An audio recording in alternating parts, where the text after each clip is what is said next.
Sweden's mysterious shipwrecks found full of medieval household goods. When underwater archaeologists discovered the sunken ruins of two medieval-era ships in Sweden's Baltic Sea coastal waters last spring, they knew it would take some time to find answers explaining what the ships were and where they'd come from. Those answers have perhaps come more quickly than expected, as the researchers examining the remains of the ships have now determined the ages of the vessels. These ships date to the 14th century, a time when the maritime-oriented Hanseatic League dominated the region commercially and politically. According to a press release from the Scandinavian archaeological consulting company Archaeologerna, the key factor allowing for the discovery of this information was an analysis of wood samples taken from the wreck. Dating procedures have revealed that the largest of the two vessels, which has been labeled Varbergskagen 1, was constructed from wood that was harvested in the year 1346, or 676 years before the present. The timber used to make the vessel was collected from quite a distance away, having been sourced from forests in the Netherlands, Belgium, and France. Meanwhile, the second and smaller of the two ships, labeled the Varbergskagen 2, was built from wood harvested in northern Poland sometime between the years 1355 and 1357. Needless to say, the archaeologists were quite intrigued to find two ships sunk side by side that had come from entirely different places. It seems they sunk at the same time,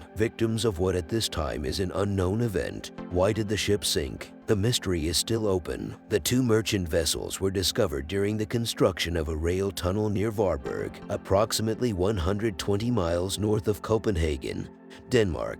They are a common type of medieval ship known as cogs, which the Estonian Mir Museum website identifies as large, with a spacious cargo space, and were mostly equipped with one mast and one large square sail. The Varbergskagens 1 and 2 were located only 30 feet apart on the shallow coastal sea bottom, and that is something that archaeologists say almost never occurs. One of the wrecked ships had a nearly intact port site, and as of now is the most complete cog wreck ever found in Swedish waters. Inside the wrecked ship's underwater, explorers found significant quantities of household goods. Among these discoveries were wooden spoons, engraved wooden kegs, and pairs of leather shoes. All the items would have been moved to be sold or traded, and the researchers involved in studying the wrecks are hoping these goods will provide some clues to the ship's destinations and missions. Soil samples taken from the wrecked vessel may show what types of food were stored on the vessel. This information could also help researchers pin down the exact location where the ships were before they met their tragic demise. Up to this point, the archaeologists have been unable to determine exactly why the two ships sunk from examining their remains. Presumably both ships went down at the same time, if indeed they were traveling together at the time of the disaster. The primary reasons why medieval ships sank would have been bad weather accompanied by high seas, collisions with other vessels or with submerged rocks along shorelines, flooding and shifting of poorly stored cargo, and possibly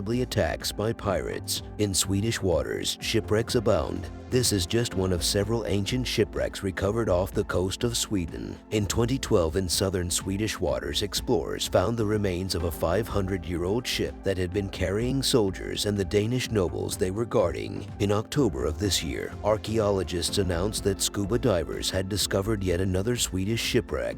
Timber samples revealed this to be the wreck of a 17th-century warship known as the Applet, commissioned for battle by the King of Sweden. Many of the sunken ships still undiscovered in this region are likely cogs, which adds to the urgency to find the ones that remain. From the 13th through the 17th centuries, the Hanseatic League, which consisted of cities from Scandinavia, Germany, the Netherlands, and Livonia, was active in trade throughout the Baltic Sea region. Trading ships moved back and forth across the Baltic, connecting Hanseatic cities and settlements, and cogs were frequently the ship of choice for the members of the League. Cogs were flexible enough to be used as cargo vessels or warships. These sailboats were distinctive in appearance with their giant square sails and single-mast styling. They featured multiple structural anomalies that set them apart from other medieval sailing vessels. Unfortunately, medieval vessels of this type were seldom preserved for long once they were off the water. That is why the shipwrecks found off the coast of Sweden have generated so much attention among archaeologists and historians who specialize in medieval Scandinavian history.